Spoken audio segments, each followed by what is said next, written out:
अब पढ़ते हैं ऑस्टियोमाइलाइटिस। ऑस्टियोमाइलाइटिस देख क्या होता है, ये टर्म यूज़ करी जाती है इन्फेक्शन के लिए, ठीक है। ऑस्टियो का मतलब हो गया बोन, है ना, माइलाइट का मतलब हो गया बोन मैरो, और आइटिस का मतलब हो गया तेरा इन्फ्लामेशन।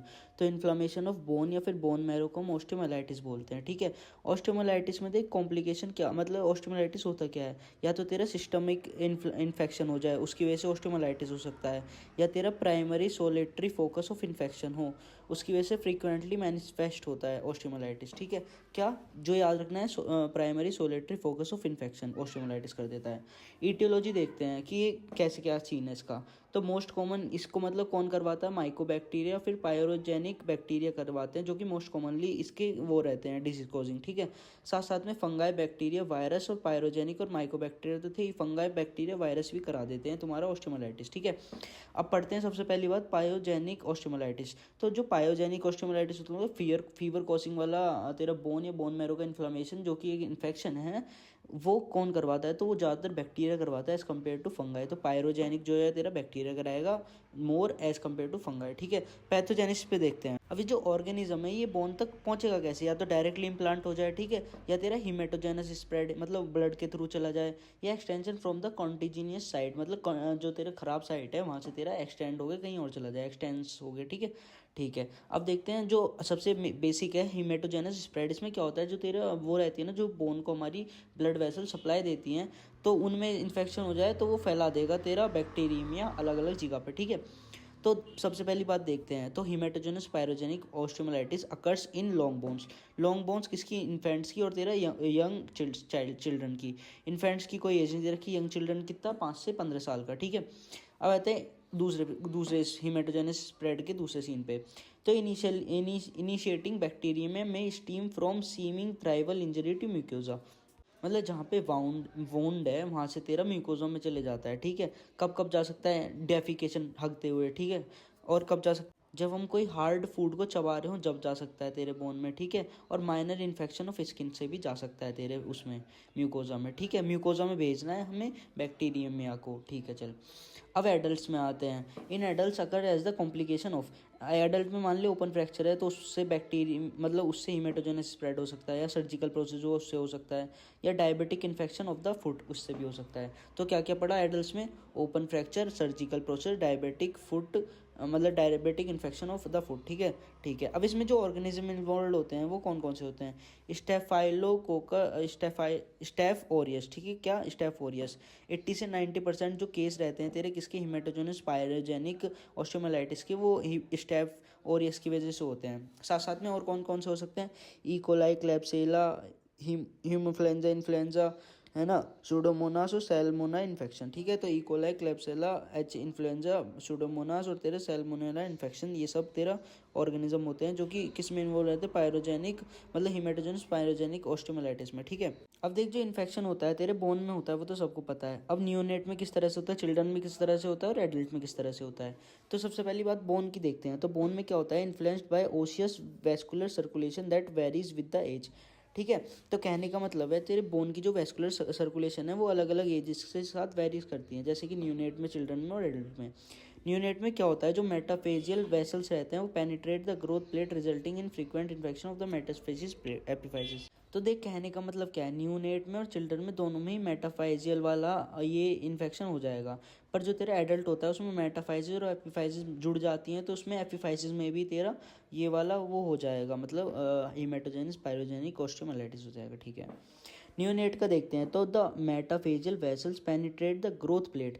तो जो मेटाफेजियल की वेसल्स रहती हैं, वेसल्स इन द सेंस की आर्टरीज और वेन्स, वो पेनिट्रेट कर जाती हैं ग्रोथ प्लेट को, जिसकी वजह से फ्रीक्वेंट इन्फेक्शन हो जाता है तेरा मेटाफाइजिस और एपिफाइजल का, ठीक है। एपिफाइजिस का भी होता है, क्यों, क्योंकि मेटाफाइजिस की सर्कुलेशन अलग रहती है और एपिफाइजिस की सर्कुलेशन अलग रहती है। मेटाफाइजिस में भी तेरा वो दिक्कत करता है और एपिफाइजिस में भी दिक्कत करता है, क्यों, क्योंकि उनमें ट्री लाइक स्ट्रक्चर होता है जो कि जुड़ा रहता है एक तरह से, तो इसमें दोनों में हो जाता है। तो मेटाफाइजिस और एपिफाइजिस में दोनों में होता है न्यूनेट में। चिल्ड्रन में क्या होता है, चिल्ड्रन में तेरा मेटाफाइजिस एपिफाइजिस जुड़ी नहीं रहती हैं क्योंकि ग्रोथ होती है चिल्ड्रन में, ठीक है। तो localization of micro organism in metaphyseal is typical, ठीक है। टिपिकल मतलब होता है ज़्यादातर।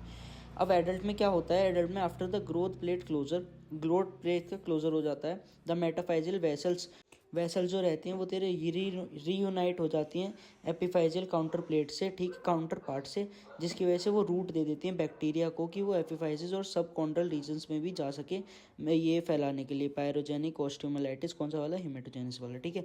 अब मॉर्फोलॉजिकल फीचर्स देखते हैं किसके? हेमेटोजेनिस पायरोजेनिक ऑस्टियोमाइलाइटिस के।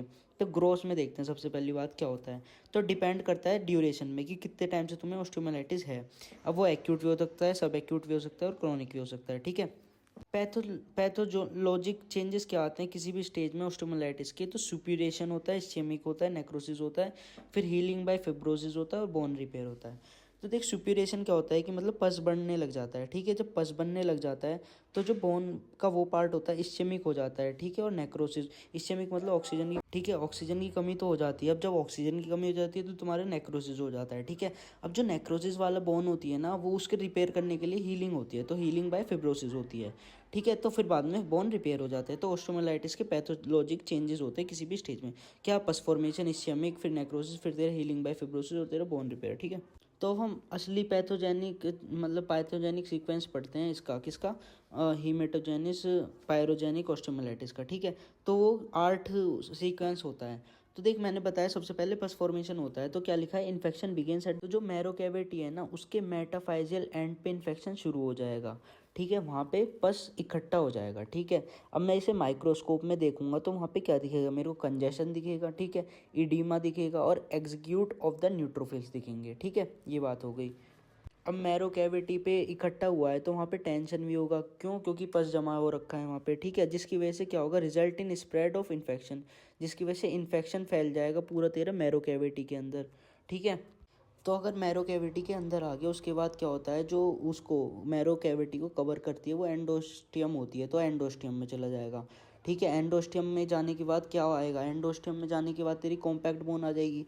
तो कॉम्पैक्ट बोन में हेवसियन कैनाल होती है, ठीक है, जो कि लोकेटेड रहती है centre of the compact bone में। साथ में वॉक्सवैन कैनाल रहती है जो कि लोकेटेड रहती है एज ऑफ बोन पे, ठीक है। जिसकी वजह से वो बाहर क्या होती है? पेरियोस्टियम होती है, तो पेरियोस्टेटिस हो जाएगा, आइटिस हो जाएगा, मतलब पेरियोस्टम में भी इन्फेक्शन फैल जाएगा, ठीक है। As infection reaches the sub periosteal spaces, जब इन्फेक्शन तुम्हारा सब पेरियोस्टियल स्पेसिस में जाता है तो सब पेरियोस्टियल एब्सेसिस बन जाता है, मतलब लोकलाइज कलेक्शन ऑफ पस जम जाता है तेरा सब पेरियोस्टियल उसमें जिगा में, ठीक है। फिर ये पेनिट्रेट कर जाता है तेरे कॉर्टेक्स को, ठीक है। कॉर्टेक्स मतलब बाहर वाला पार्ट है ना। उसके बाद ये स्किन में चला जाता है, तो ड्रेनिंग स्किन साइनस ट्रैक्ट्स, मतलब स्किन में जा रहा है साइनस के थ्रू, तो स्किन साइनस ट्रैक्ट में चला गया।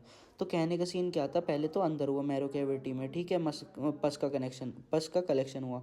उसके बाद जो पस रहता है तेरा मैरो कैविटी के अंदर जाता है, फिर एंडोस्टियम में जाता है, फिर हेवेसियन वॉक्समैन कैनाल में जाता है, फिर पेरियोस्टियम को भी नहीं छोड़ता। उसके बाद तेरा स्किन में चला जाता है, ठीक है। तो जब हमारा पस फॉर्मेशन के साथ साथ इम्पेयर्ड ब्लड फ्लो हो जाता है तेरे कॉर्टिकल बोन में, मतलब बाहर वाली बोन में, तो उसकी वजह से क्या चीज़ें होती हैं? तुम्हारी 4 चीज़ें होती हैं। इरोजन हो जाता है, थिनिंग हो जाती है, इन्फ्राक्शन हो जाता है और नेक्रोसिस हो जाता है कॉर्टेक्स का, ठीक है। जिसको मैं क्या बोलता हूँ? सिक्वेस्ट्रम बोलते हैं। तो सिक्वेस्ट्रम क्या हो गया? नेक्रोसिस ऑफ द कॉर्टेक्स हो गया। तो इसमें जो डेड बोन रहती है वो सेपरेट हो जाती है हेल्दी बोन से नेक्रोसिस के प्रोसेस के द्वारा, तो इसको हम सिक्वेस्ट्रम बोलते हैं, ठीक है। जैसे जैसे हमारा टाइम बीतता जाता है तो नेक्रोसिस हो गया, उसके बाद तुम्हारा कोई वो आएगा कि हीलिंग टाइप होगा। तो अब क्या होता है? पेरियोस्टियम के अंदर एक न्यू बोन का फॉर्मेशन होता है, ठीक है। वो एक शीत बना लेती है अराउंड द नेक्रोस्ड बोन, ठीक है, जिसे हम क्या बोलते हैं? इन्वोल्क्रम बोलते हैं। तो समझा, सिक्वेस्ट्रम तो हो गया तेरा डेड बोन जो कि हेल्दी बोन से सेपरेट हो जाती है नेक्रोसिस के प्रोसेस के द्वारा, है ना। अब जब नेक्रोसिस का प्रोसेस हो जाता है तो उसके आसपास जो सिक्वेस्ट्रम के आसपास एक इन्वोल्क्रम बन जाता है, तो उस वो क्या होती है तेरी इनकेजिंग शीथ होती है। अब फिर ये प्रोसेस चलता जाता है तो long continued new osteogenesis that is formation of new bone, वो एक पैटर्न देते हैं हमें जिसे हम क्या बोलते हैं? Dense sclerotic pattern. तो ये डेंस स्क्लेरोटिक पैटर्न तेरे ऑस्टियोमाइलाइटिस में मिल जाते हैं हमें, ठीक है। इसको हम क्या बोलते हैं?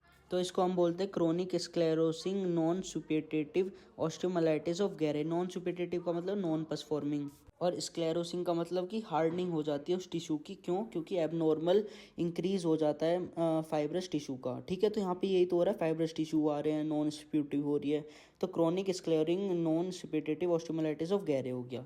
अब जो ऑस्टियोमाइलाइटिस होता है ना, ऑस्टियोमाइलाइटिस एक लोकलाइज्ड एरिया में रहता है। वहाँ पे क्या क्या उसके पास होता है, फाइब्रस टिश्यू रहते हैं और ग्रैन्युलेशन टिश्यू रहते हैं, जिसको हम क्या बोल देते हैं, ब्रोडी एब्सिस बोल देते हैं। उसके बाद क्या होता है, वर्टिब्रल ऑस्टियोमाइलाइटिस को देखते हैं। तो वर्टिब्रल ऑस्टियोमाइलाइटिस का इन्फेक्शन जो शुरू होता है वो तेरे डिस्क से शुरू होता है और स्प्रेड कर जाता है, spread to involve the vertebral bodies में, ठीक है। और इसका कॉम्प्लिकेशन क्या होता है तेरा, किसका, ऑस्टियोमाइलाइटिस का, हिमेटोजेनस वाला जो है, तो सेप्टिसीमिया हो सकता है, ठीक है। साथ में एक्यूट बैक्टीरियल आर्थराइटिस हो सकता है, पैथोलॉजिकल फ्रैक्चर हो जाते हैं क्योंकि बोन वीक हो जाती है। साथ में स्क्वेमस सेल कार्सिनोमा डेवलपमेंट हो जाता है, ठीक है। और सेकेंडरी अमाइलोडोसिस हो जाता है तेरा लॉन्ग स्टैंडिंग केसेस में, ठीक है। अगर कोई बंदा खड़ा हुआ है तो उसमें सेकेंडरी अमाइलोडोसिस हो सकता है। अमाइलोडोसिस क्या होता है, अमाइलोइड प्रोटीन जो है उसका डिपोजिशन हो जाता है तेरा टिश्यू या फिर ऑर्गन में। तो पढ़ते हैं हम ट्यूबरक्यूलस ऑस्टियोमाइलाइटिस, ठीक है। ट्यूबरक्यूलस ऑस्टियोमाइलाइटिस करवाता कौन है, तो ये कराता है एम ट्यूबरक्लोसिस, ठीक है, मतलब माइकोबैक्टीरियम ट्यूबरक्लोसिस। 1 से 3% जो इसके इंडिविजुअल रहते हैं वो पल्मोनरी या एक्स्ट्रा पल्मोनरी ट्यूबरक्लोसिस से भी वो रहते प्रभावित, ठीक है, जिन्हें क्या रहता है, बोनी इन्फेक्शन रहता है, ठीक है। अब इसका जो साइट ऑफ इन्वॉल्वमेंट रहता है वो स्पाइन रहता है। 40% जो केसेस रहते हैं स्पेशली थोरेसिक और लंबर वर्टिब्रे के, वो फॉलोड करे जाते हैं नीज और हिप्स के द्वारा। अब ये वाला जो ट्यूबरक्यूलस ऑस्टियोमाइलाइटिस रहता है वो डिस्ट्रक्टिव ज़्यादा रहता है और रेजिस्टेंट भी ज़्यादा रहता है as compare to pyogenic osteomyelitis से, ठीक है। स्पाइन में जब ये होता है तो इसे हम पोर्ट्स डिसीज़ बोलते हैं। तो ये जो इन्फेक्शन रहता है ब्रेक कर देता है तेरा इंट्रावर्टिब्रल डिस्क को, तो और इन्वॉल्व हो जाता है मल्टीपल वर्टिब्रे में, ठीक है। और एक्सटेंड करता है तेरा सॉफ्ट टिश्यू फॉर्मेशन कर देता है एब्सेसिस का सॉफ्ट टिश्यू में। जो हिस्टोलॉजिकल फाइंडिंग्स रहती है वो सिमिलर रहती हैं ट्यूबरक्लोसिस से हर जगह पे, ठीक है। अब ये जो एक्सटेंशन हुआ था तेरा सॉफ्ट टिश्यू में, जिसने क्या बनाया था, एब्सेसिस बना दिया था, तो extension of the caseous material along with the pus from the lumbar vertebrate to the sheaths of psoas muscles produce psoas abscess और लंबर कोल्ड एब्सिस, ठीक है। तो ये वाली सीन हो जाता है। तो केशियस मटेरियल का एक्सटेंशन होता है पस के साथ साथ में, कहाँ से, लंबर वर्टिब्रे से कहाँ तक, सोस मेजर तक, जिससे क्या होता है, सोस का एब्सिस हो जाता है, लंबर या कोल्ड एब्सिस भी हो जाता है, ठीक है। अब पैथोजेनेसिस देखते हैं हम ट्यूबरक्यूलस ऑस्टियोमाइलाइटिस का। तो पैथोजेनेसिस में क्या होता है कि ये यूजुअली ब्लड बॉर्न होता है। ये ओरिजिनेट करता है तेरा एक्टिव विसरल डिसीज से, इनिशियल स्टेज पे ही चला जाता है जब प्राइमरी इन्फेक्शन होता है, ठीक है। तो ये वाली बात रहती है। और साथ में डायरेक्ट एक्सटेंशन भी करता है, जैसे पल्मोनरी में था अब रिब्स में चला गया, ठीक है, या फिर तेरा ट्रैक्योब्रोंकल नोड्स में था और उसके एडजेसेंट वर्टिब्रे में चला गया। तो इस तरह से डायरेक्ट एक्सटेंशन दिखाता है।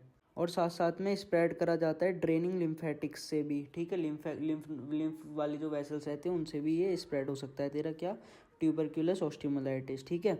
जो बोनी इन्फेक्शन होता है वो सॉलिटरी रहता है, पर जो तेरे इम्यूनो कॉम्प्रोमाइज्ड पर्सन्स रहते हैं उन पे मल्टीफोकल बोन इन्वॉल्वमेंट होता है।